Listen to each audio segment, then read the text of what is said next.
Welcome to AgriBot channel. Today we are looking at a powerful success story where jackfruit biodiversity directly improved farmer livelihoods. Two farmer-developed varieties from Karnataka, called Siddu and Shankara, show how conservation, science and fair marketing can together create real prosperity. This story begins with the identification of two exceptional jackfruit varieties, Siddu and Shankara. What made them stand out was their beautiful coppery-red flakes, firm eating quality, and higher nutritional compounds compared to ordinary local types.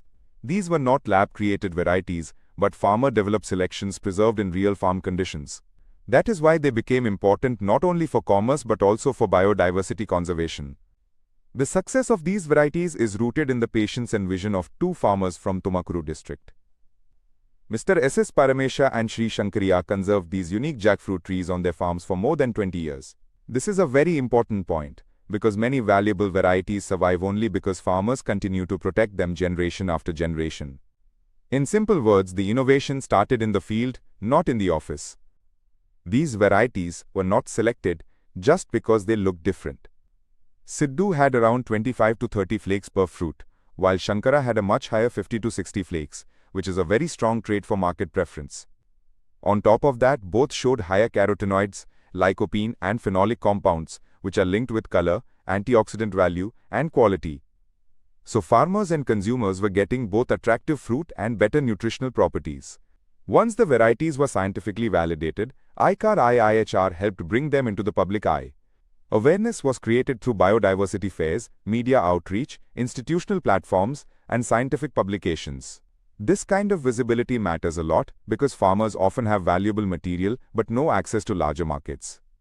As people learned about Siddu and Shankara, demand for quality planting material started rising across the country.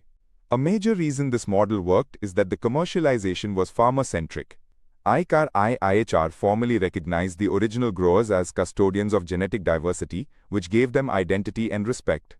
The revenue-sharing arrangement was also very clear. 75% of the income went to farmers and 25% to the institute.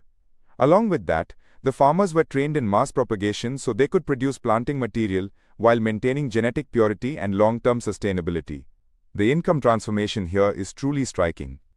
The farmer associated with Siddu earned 1.15 crore rupees, while the Shankara custodian earned 8.25 lakh rupees.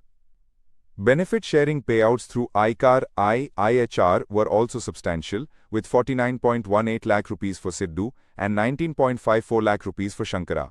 Compare this with their earlier annual jackfruit income of just 8,000 rupees and 5,000 rupees, and you can clearly see how biodiversity was converted into entrepreneurial scale returns.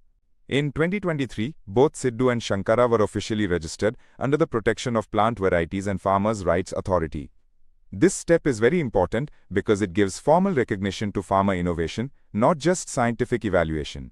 It also provides legal ownership and future royalty benefits which can protect farmers from unfair exploitation. In practical terms, legal protection turns conservation into a more secure long-term livelihood option. The model did not stop with the original custodians. Mr. K.S. Ashok Kumar of Doddaballapur planted Siddu and Shankara on 10 acres of dryland farming and got impressive results within 4 years. He harvested 10.5 tons of Siddu and 9.87 tons of Shankara with net annual returns of 7.90 lakh rupees per acre. He also moved into value addition with products like halwa, payasam, burrito, kathi roll, biryani and Manchurian, which is a smart way to increase income beyond raw fruit sales. What makes this story so important is that it offers a complete model, not just one good variety. It shows that when indigenous biodiversity is supported by scientific validation, institutional partnership, and fair benefit sharing, farmers can become both entrepreneurs and custodians. This creates resilience, income, and local enterprise at the same time. For India's horticulture sector, this is a strong example of self-sustaining development rooted in farmer knowledge. So the big lesson is simple. Protecting biodiversity can also build powerful livelihoods when farmers are properly recognized and rewarded.